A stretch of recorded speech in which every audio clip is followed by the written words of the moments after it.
Fala moçada, sejam todos muito bem-vindos. Meu nome é Marco Antônio e vocês estão no canal Cripto com Sabedoria.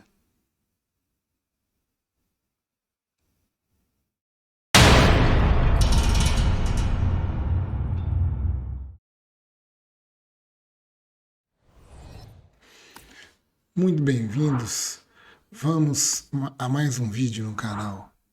Hoje a gente vai trazer uma visão, uma análise do gráfico do Bitcoin.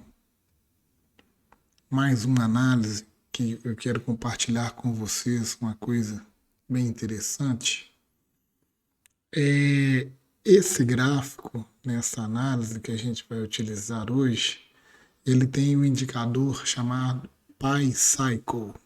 Esse Pi Cycle ele foi desenvolvido para apontar, né, os possíveis topos de ciclo, dos ciclos do Bitcoin.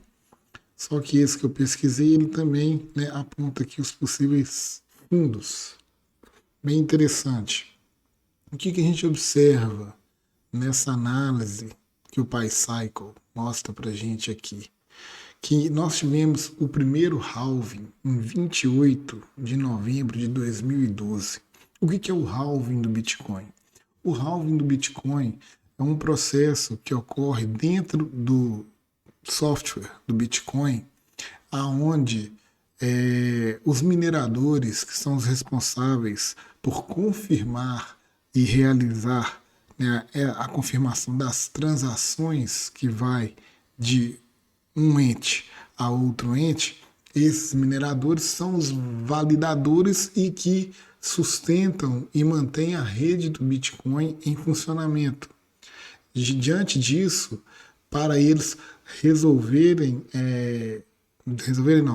para eles confirmarem as transações, essa confirmação ela é feita através de um problema matemático.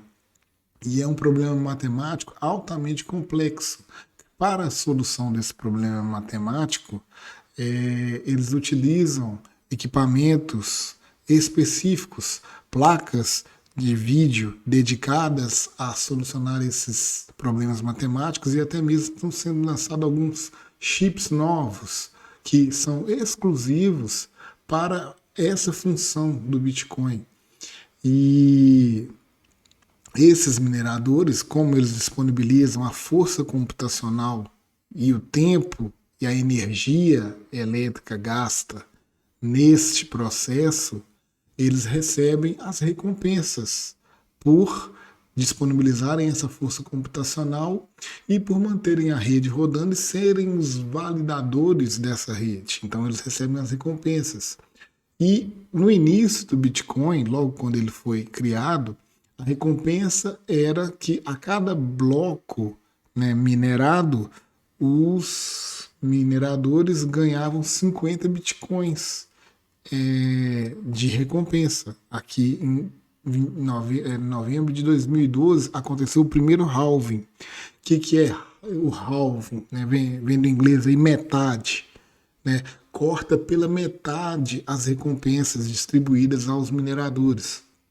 E aí, essa recompensa, né, em 2012 caiu de 50 para 25 bitcoins.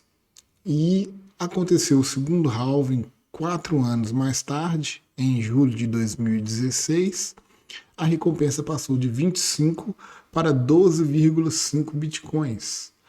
E 4 anos mais tarde tivemos o terceiro halving, em maio de 2020, aonde a recompensa passou de 25 bitcoins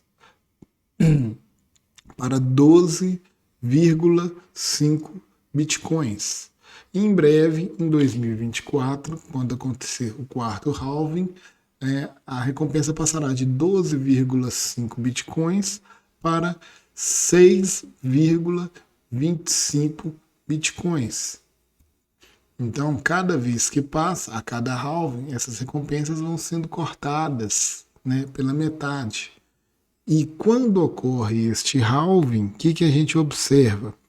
Né, o preço ele dá uma explosão na sua subida. Mas a gente pegar aqui, ó, de onde teve o halving até o topo, nós tivemos aí uma subida aí de 9.366% nesse primeiro halving. Já no segundo halving, né, quando houve o halving aqui em 2016 até o topo do ciclo, né, subimos aí 3.333% aproximadamente. Então a gente vê essa explosão ocorrendo, né?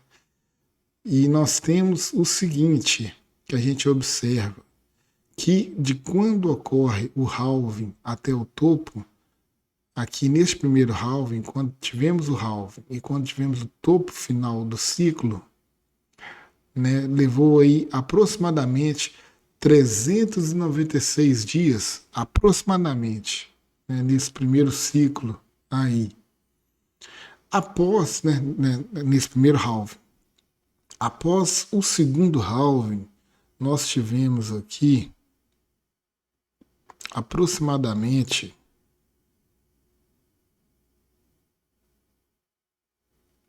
487 dias.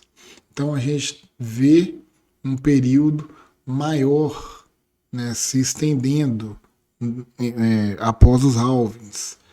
E de agora, que no momento que a gente se encontra, do terceiro halving até o presente momento, já passamos aí por 669 dias de ciclo e ainda não alcançamos o topo do ciclo, né, o topo final do ciclo. Né? Todos nós estamos na expectativa de alcançarmos uma valorização para chegarmos no topo final do ciclo, a tendência a se reverter, entrar aquele chamado bear market, o inverno cripto, para então reiniciarmos um novo ciclo desde a baixa até o novo topo histórico.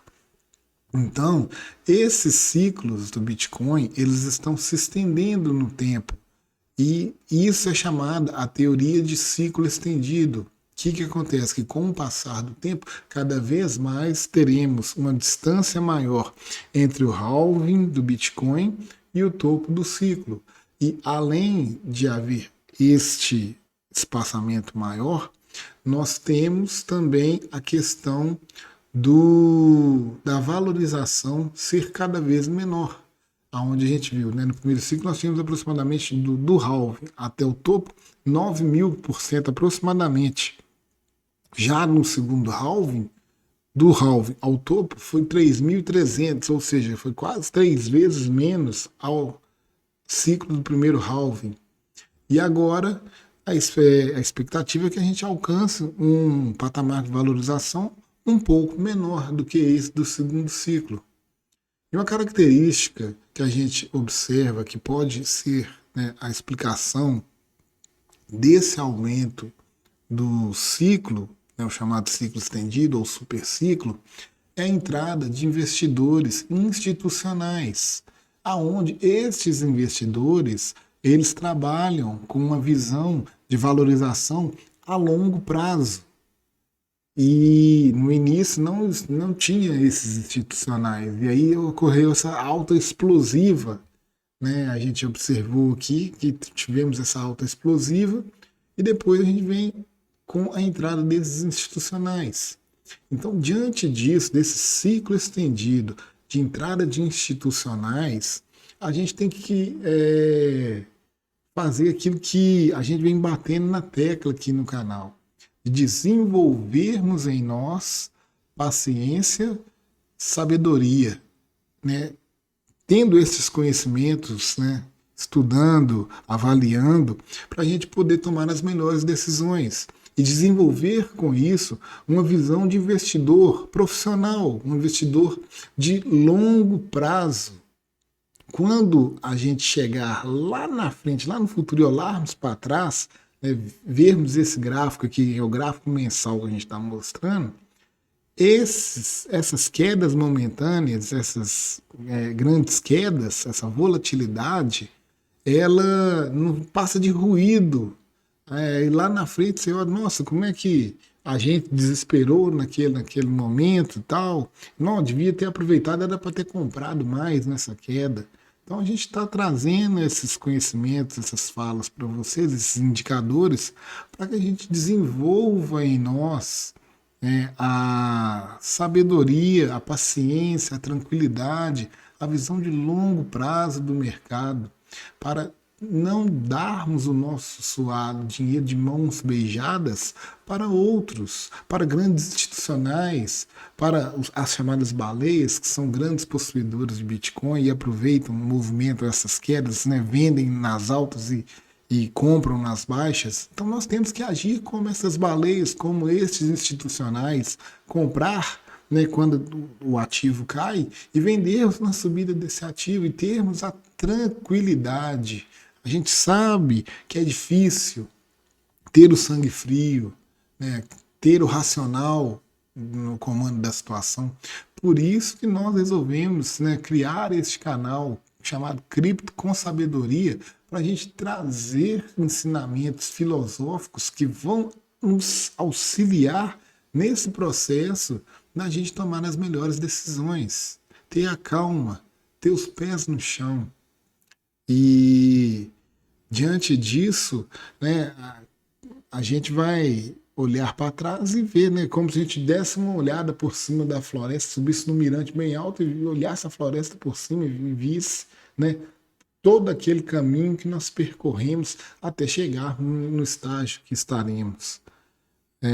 Então aqui a gente vê, né, voltando ao gráfico, a gente vê aqui que acontece. Ele mostra para a gente que o ativo ele passa para baixo aqui dessa média vermelha e após essa queda abaixo da média vermelha ele reverte para a alta e quando ele na alta ele passa próximo aqui à linha branca e aí supera a linha branca, ele entra numa velocidade imensa aí que aí entra aquela euforia, o frenesi do mercado, aquele famoso FOMO, Fear of Missing Out, medo de ficar de fora, as pessoas começam a comprar ensandecidamente.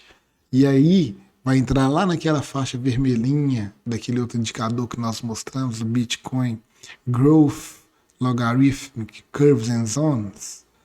Tá lá no vídeo de 3 formas de investir em Bitcoin. Aí nessa hora que ele adentrar a banda vermelha é a hora da gente começar a vender e realizar o nosso lucro. Aí vai chegar no topo, ele vai reverter, vai cruzar a parte inferior aqui da média vermelha, passou, vai reverter novamente, vai começar o seu ciclo de alta e quando ele passa acima da média branca, vem aquela valorização ensandecida do mercado, né? O mercado em ebulição.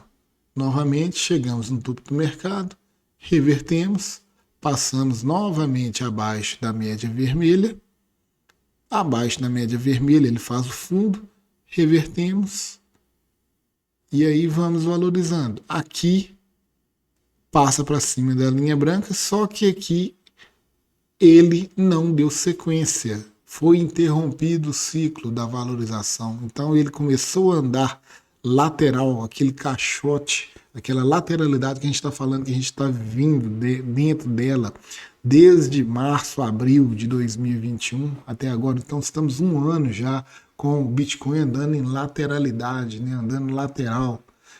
Então isso para nós é sinal, né, que pode vir uma alta explosiva aí pela frente. E olha aqui que interessante, onde nós estamos nesse momento no Bitcoin. Olha que interessante, estamos próximos aqui da linha vermelha. Então nós temos que encarar isso daqui, como a gente já falou, que lá naquele outro gráfico, no outro indicador, nós estamos dentro da banda verde. É momento de compra. Se passar para baixo da linha vermelha aqui, ó, vai ser por pouco tempo, acredito eu, e ele vai reverter. E revertendo para cima da linha vermelha, vamos começar aquela corrida de ciclo de alta para passarmos novamente acima da linha branca para, acho que finalmente, chegarmos ao topo desse ciclo. E olha para vocês verem aqui, nessa linha vermelha desse Price Cycle aqui, está aqui em torno de 33.700 dólares aproximadamente. Então, a gente tem aqui, né, esse possível suporte aqui e pode cair um pouco, né? A gente vê aqui que esse fundo aqui, ó, que determina, né, se perder esse fundo aqui, que talvez a coisa desande, mas eu não acredito que chegue nesses 28.900 dólares que foi o fundo, né? Esse fundo aqui traçado em junho de 2021. Então pode ser que ele caia, bata aqui e já volte, né? Aquelas quedas rápidas que a gente vê acontecendo no Bitcoin. Pode acontecer? Pode, no mercado tudo pode acontecer. Mas, né, gente, acho que talvez seja pouco improvável.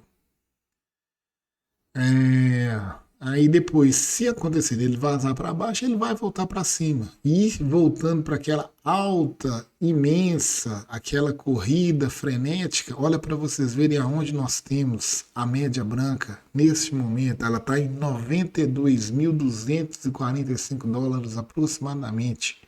Então o Bitcoin pode chegar acima dessa média branca aqui e começar aquela valorização estratosférica. Então vamos aguardar, né, para ver o que o Bitcoin pode fazer nestes meses seguintes aí. E o que a gente faz? Né? Aproveita as quedas, aproveita enquanto ele está lá naquela faixa verde do outro indicador e vamos fazendo as nossas compras, né, regulares, aquele dollar cost average, separa, né, uma porcentagem, né, do capital de cada um, faz o gerenciamento de risco, cada qual sabe aonde que o calo aperta em cada um. Então aí tem que ter a inteligência e a responsabilidade de fazer o seu gerenciamento de risco. E neste momento, né, eu vou realizando compras pequenas, compras suaves aí uma vez por semana. Estou fazendo uma vez por semana, né? E vamos aguardar aí os próximos capítulos dessa novela do Bitcoin aí.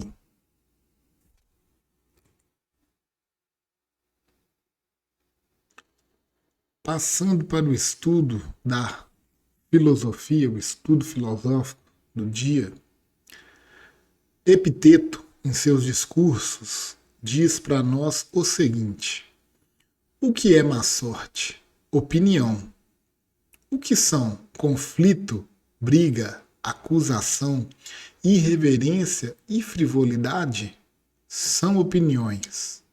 E mais do que isso, são opiniões que se situam fora de nossa escolha racional, apresentadas como se fossem o bem ou o mal. Deixa uma pessoa mudar suas opiniões apenas para o que pertence ao campo de sua escolha, e garanto que ela terá paz de espírito, seja o que estiver acontecendo à sua volta.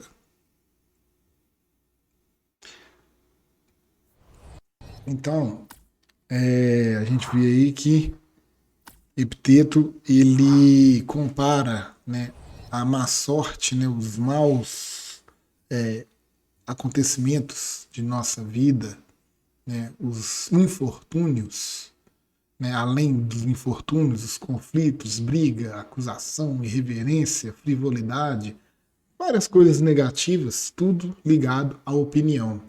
E é justamente isso que às vezes nós temos opiniões que são formadas por nós, né? As nossas opiniões nós adquirimos ao longo da nossa caminhada, ao longo da nossa jornada. E adquirimos essas opiniões por meio dos nossos dogmas religiosos, das nossas crenças, do nosso uso de conhecimento adquirido através de estudos, leituras, né, até mesmo com vídeos no YouTube. E o importante é que nós possamos sempre estarmos evoluindo, sempre estarmos mudando as nossas opiniões para melhor.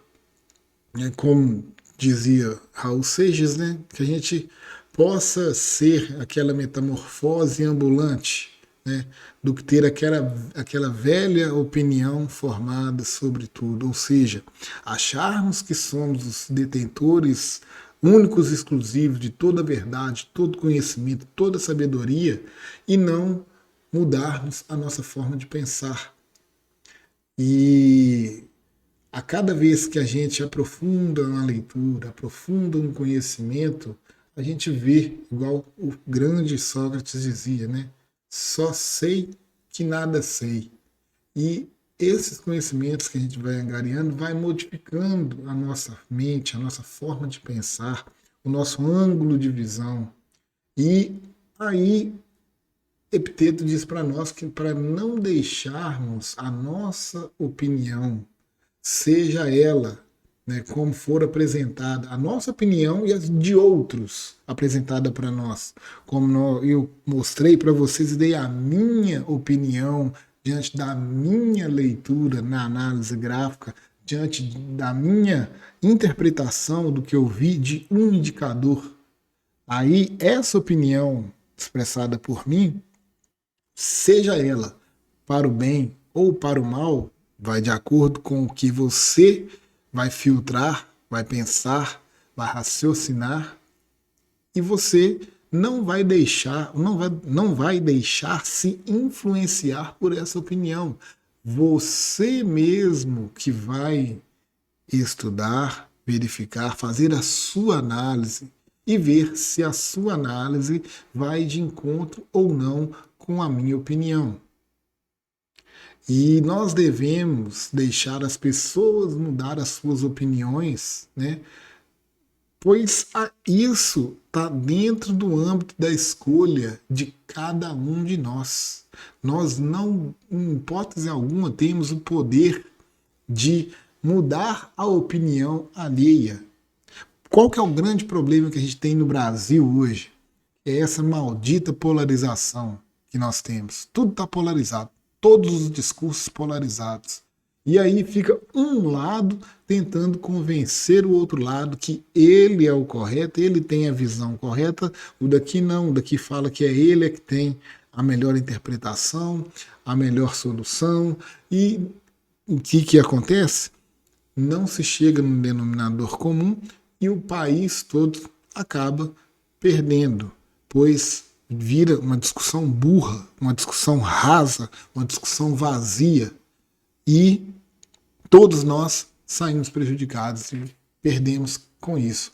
Os únicos que saem lucrando com essa história toda são os malditos parasitas que assentam as suas bundas gordas lá nos plenários, nas câmaras, e estão recebendo seus pulpudos salários à custa dos impostos que são pagos por mim, por vocês, por todos nós, e eles fazem esse teatro, né, político de sopa de letrinhas, enquanto os dois babacas do lado de cá e do lado de lá ficam se degladiando. Então, ninguém muda a opinião de ninguém.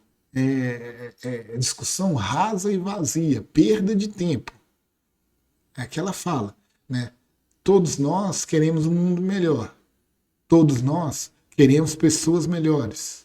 E como nós vamos conseguir um mundo melhor e pessoas melhores? Transformando a única pessoa que nós conseguimos transformar: nós mesmos. Então, o que eu tinha para trazer no vídeo de hoje era isso. Espero que vocês tenham gostado e conto com a sua audiência para um próximo vídeo e até muito breve.